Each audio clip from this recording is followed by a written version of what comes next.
with only 3% of family businesses making it to the fourth generation or beyond. He wanted to gauge their passion for becoming sixth-generation owners. Only after they enthusiastically expressed interest did Dick see a purpose in continuing to grow the business. Dick's company, D.G. Yingling & Son, grew into America's largest domestically owned beer producer. But that was never his goal. We were not in any race to be the largest domestically owned brewer, he reflects. Our game is longevity. My daughters are in the business now, and we want their kids to be able to run it someday. That's what's satisfying to us. Forbes estimates the blue jeans and sneaker-wearing leader of the beer giant has a net worth of close to $2 billion. Even with all his wealth, he still drives a modest car and regularly turns off lights left on at the office. They say I'm cheap, he told me, but I'm economical. His motto, to work with what he has and make the most out of it, helped him achieve the elusive goal of creating a thriving and sustainable business he enjoys running alongside his children.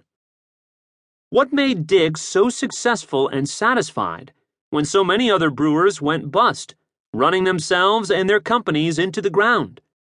As a social scientist and Rice University professor, I've spent over a decade studying what makes organizations more prosperous and the people who work inside them better off. I've researched, consulted with, or worked at organizations in industries as diverse as technology, manufacturing, banking, retail, energy, healthcare, and nonprofits, spending time with top executives at Fortune 500 companies, entrepreneurs launching their businesses, frontline employees trying to make a difference, and everyone in between. I've had the privilege of teaching thousands of people from all over the world, executives, engineers, teachers, doctors, working parents, and young people just starting their professional lives. What I've found in my research, and what a growing body of scientific evidence supports, is that how we think about and use resources has a tremendous influence on professional success, personal satisfaction, and organizational performance. The problem is, we routinely overestimate the importance of acquiring resources, but even more significantly, underestimate our ability to make more out of those we have.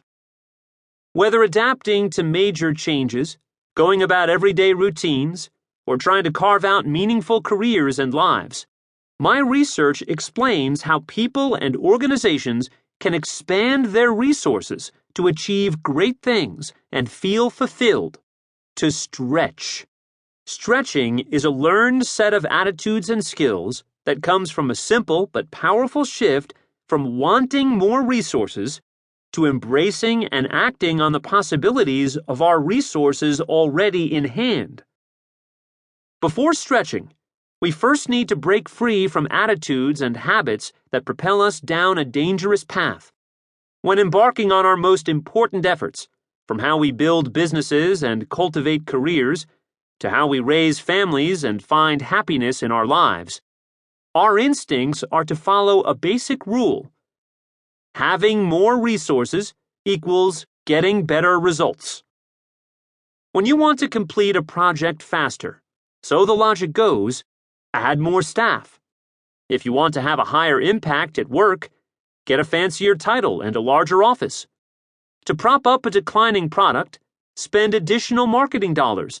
To make schools more effective, hire more teachers. For government to work better, provide a bigger budget. If you want to improve your relationship, buy an expensive gift. There is a comforting intuition to this approach. It seems only natural that the more you have, the more you can do and the better you'll feel. But as alluring as this sentiment may seem, it regularly fails to produce the best outcomes because it leads us to go after resources we don't need and to overlook the full potential of the resources we already have at hand. At the time Dick Yingling expanded his beer business, his chief rival followed the conventional thinking of having more resources equals getting better results. Started in 1849 by the German immigrant Bernhard Stroh, the Detroit brewery grew into one of America's largest and most prestigious beer producers.